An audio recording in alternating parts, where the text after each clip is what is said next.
California. The name itself is a promise carried on the wind. It speaks of sun-drenched earth and endless horizons. Here, the land breathes on a scale that humbles the human spirit. We begin in the desert, where dawn arrives not as a sudden burst, but as a slow, deliberate painting of light. The sky transforms, shifting from deep indigo to a soft, bruised purple, then finally to a brilliant, searing orange. The air is still and cool, holding the last remnants of the night's chill. Every grain of sand, every weathered rock, seems to hold a story, a testament to the immense, unhurried power of time itself. The silence here is not empty. It is a presence, a living thing filled with the subtle sounds of existence. You can hear the faint whisper of the wind as it sculpts the dunes, a sound that has gone on for millennia. The distant cry of a hawk circling high above on unseen currents punctuates the quiet. Standing here, you feel the vastness pressing in, a reminder of how small we are against this grand, ancient tapestry. The ground beneath your feet is firm, a mosaic of cracked earth and hardy, low-lying scrub that has learned to survive in this beautiful, yet unforgiving environment. Slowly, the sun climbs higher, its warmth spreading across the landscape like a golden tide. The shadows retreat, revealing the intricate textures of the desert floor. A lizard, a tiny living jewel, darts across a sun-baked stone, its movements quick and precise. It is a world of patience and resilience, where life has adapted in remarkable ways to thrive against the odds. The colors are stark and powerful, the deep ochre of the soil, the pale green of a hardy cactus, and the brilliant, unending blue of the sky above it all. It is a place of profound, almost spiritual calm. This is a land of contrasts, a place of stark beauty and hidden depths.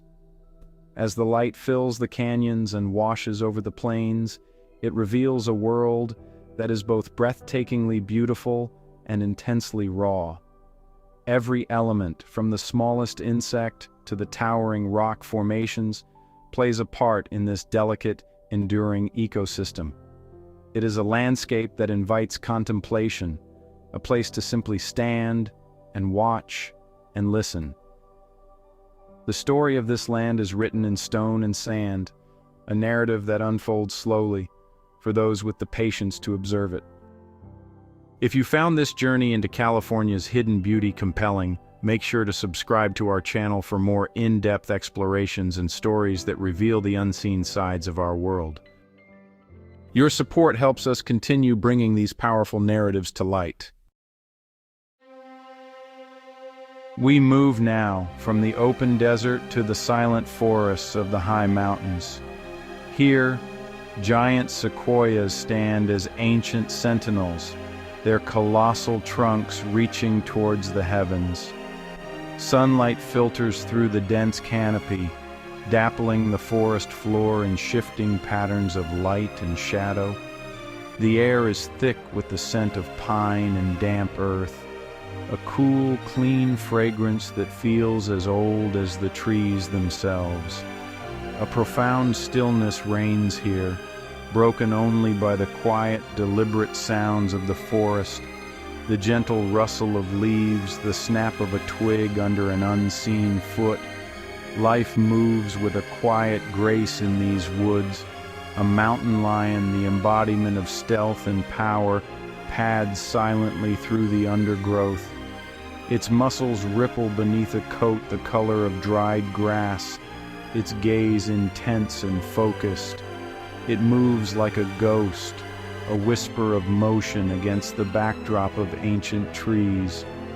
It is a solitary hunter, a master of its domain, perfectly adapted to this world of shadow and silence. The creature is not an intruder here. It is an essential part of the forest's soul, a symbol of its untamed wild heart. Elsewhere, a herd of deer moves through a clearing, their movements delicate and alert.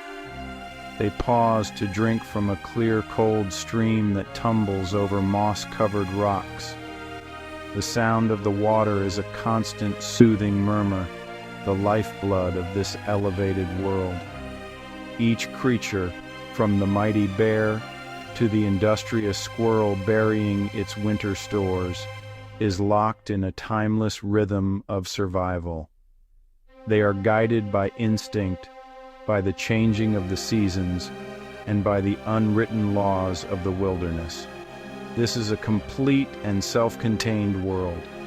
Here, in the cool, dim light of the ancient forest, one feels a sense of reverence. It is a sanctuary, a place where the modern world seems a distant, irrelevant memory. The sheer scale of the trees, some of which have stood for thousands of years, puts our own brief existence into perspective. We are merely visitors in their kingdom, fleeting observers of a drama that began long before we arrived and will continue long after we are gone. The air is pure, the silence is deep, and the presence of these wild things is a powerful reminder of a world that exists beyond our own. The landscape shifts once more. The wild, untouched beauty begins to recede, giving way to the fringes of human settlement. We are now in the in-between places, the forgotten corners of the urban expanse. Here, tucked away beneath concrete overpasses and along the dusty banks of concrete-lined riverbeds, a different kind of community has taken root. Tents, fashioned from faded blue and green nylon, stand in clusters. They are shelters of last resort, fragile homes against the elements, their fabric flapping softly in the breeze. These are the tent camps. They exist in the shadows of prosperity, a stark and silent counterpoint to the gleaming cities nearby. The ground is hard-packed dirt, littered with the detritus of daily life. A small, smoky fire smolders in a rusty barrel, its thin plume of gray smoke rising into the pale afternoon sky. People move with a slow, deliberate economy of motion, their faces etched with the lines of hardship and resilience. There is a quiet hum of activity, the murmur of a conversation, the clatter of a metal pot. Each tent represents a story, a life that has been diverted onto this difficult path. Possessions are few and carefully guarded. A worn blanket, a shopping cart filled with collected belongings, a plastic chair set beside a tent flap. These small encampments are worlds unto themselves, governed by their own unwritten rules of community and survival.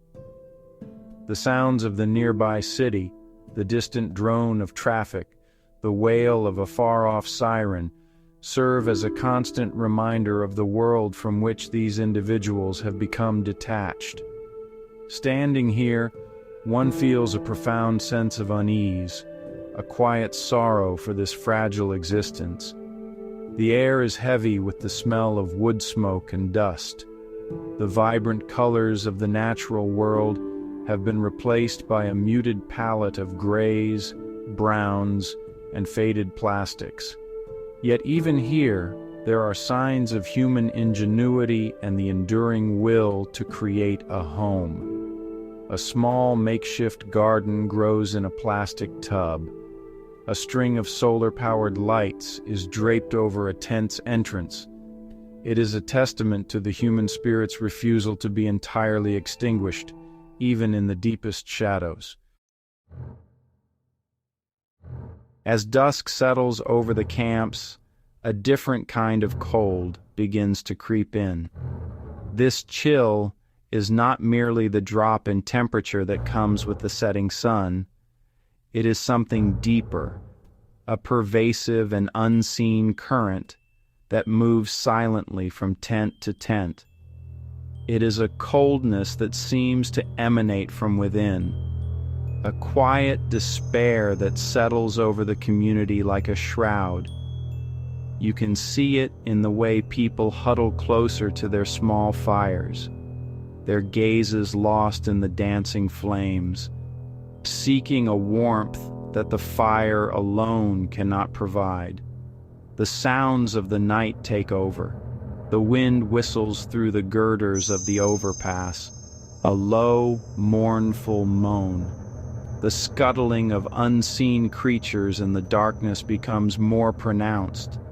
But beneath these familiar sounds, there is a new, unsettling quietness, a stillness that is not peaceful, but heavy with unspoken fear. People retreat into their tents earlier, zipping the thin nylon flaps shut against more than just the night air. A sense of isolation grows, even within this crowded space. This encroaching coldness manifests in subtle ways. A conversation that ends abruptly, a shared glance that holds a universe of worry, a person walking alone, their shoulders hunched, their footsteps slow and heavy on the dusty ground. The bonds of community, so vital for survival in these places, appear to be fraying at the edges. A new and invisible predator is stalking these camps, one that does not hunt for food, but for the very spirit of the people who live here. It is a creeping dread, a shadow that has no source. The natural world, which offers such clear signs of danger, the growl of a predator, the rumble of a storm, provides no parallel for this. This threat is silent, insidious, and it is spreading. It isolates individuals, turning them inward, away from the comfort and support of others. The camp, once a place of shared struggle and mutual aid, is slowly becoming a collection of solitary islands, each person adrift in a sea of quiet desperation. The night deepens, and the cold sinks in. The source of this coldness is a whisper that has become a palpable presence. It is a new affliction, a chemical specter that haunts these vulnerable communities. It arrives in small, unassuming packages, but its effects are devastating. We are seeing something that turns the body against itself. It is a substance that corrodes from the inside out, leaving a trail of physical and spiritual ruin in its wake. The evidence is not hidden. It is etched onto the very skin of its victims. The drug is known by many names on the street, but its effects are gruesomely consistent. It creates deep, weeping sores that refuse to heal. The skin blackens and peels away, as if being eaten by an invisible fire. These wounds are a stark, visual testament to the poison's power. They are a crimson stain on the already difficult lives of those in the camps. A person sits by their tent, their arm wrapped in dirty bandages, a look of vacant pain in their eyes. The affliction is a constant, agonizing presence. This is more than a physical ailment. The substance attacks the mind, creating a profound and terrifying disconnection from reality. It hollows out the individual, leaving behind a shell of a person, driven only by the relentless craving for the very thing that is destroying them. The quiet desperation we witnessed earlier now has a name. It is the slow, agonizing process of being erased, of having one's identity, hopes, and humanity systematically stripped away by a chemical master. The spread is quiet but relentless. It moves through the camps like a contagion, passed from hand to hand, a shared secret that leads only to ruin. The suspense is not in a sudden event, but in the slow, inevitable progression of this decay. Each new victim is another light extinguished, another soul claimed by the encroaching darkness. The fight for survival has become a two-front war, one against the elements and homelessness, and another against this insidious flesh-eating plague that promises a brief escape at the cost of everything. As a new day dawns, the light once again spills across the land. In the high mountains and the vast deserts, the timeless cycles of nature continue, indifferent to the human dramas unfolding in the shadows. A coyote howls in the distance, its call a lonely, haunting echo. Here in the camp, the morning light reveals the grim reality of the night before. The small fires have burned down to embers, and a gray, weary silence hangs in the air. The struggle for survival begins anew. The presence of the drug lingers like a foul miasma. It is in the discarded paraphernalia on the ground, in the vacant stares of those who have fallen under its spell, and in the fearful eyes of those who have so far resisted. The community is fractured, weakened from within. The quiet trust that once bound people together has been eroded by suspicion and fear. Every stranger is a potential carrier, not of a virus, but of a temptation that can lead to an agonizing living death. We are left with a profound and unsettling question. In a land of such immense natural wealth and beauty, how can such pockets of deep human suffering exist and fester? The contrast is staggering. The golden light that illuminates the majestic sequoias also falls upon these tattered tents and the wounded people within them. The same sun that warms the back of a soaring eagle shines down on the blackened, unhealing sores of the afflicted. It is a paradox that lies at the heart of this golden land. Our journey ends here, in the dust and the quiet despair of the camp. There are no easy answers, no simple solutions to be found. There is only the stark reality of what we have witnessed, the resilience of the human spirit, and the terrifying fragility of the human body and mind when confronted by such a destructive force. The wind picks up, stirring the dust into small eddies. It carries with it the stories of this place, an echo of pain and survival that whispers across the forgotten corners of the landscape.